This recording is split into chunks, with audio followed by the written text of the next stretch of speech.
To transfer Bitcoin using a private key, you need to understand the basics of Bitcoin and how private keys work. A private key is a unique code that allows you to access and control your Bitcoin funds. It is crucial to keep your private key safe and secure, as anyone with access to it can transfer your Bitcoin. First, you need to obtain your private key. If you are using a software wallet, you can find it in the wallet's settings or advanced menu. If you are using a hardware wallet, you may need to use a recovery seed to access your private key. Next, you need to choose a platform to transfer your Bitcoin. There are several options, including online wallets, exchanges, and blockchain explorers. Some popular options include blockchain.com, coinbase.com, and bitpay.com.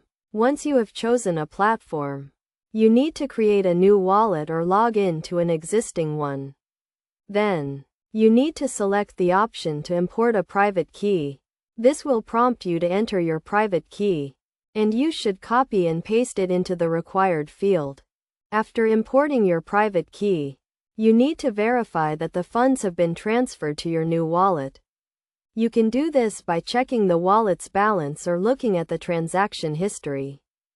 It is essential to note that transferring Bitcoin using a private key can be risky, as you are exposing your private key to a third-party platform.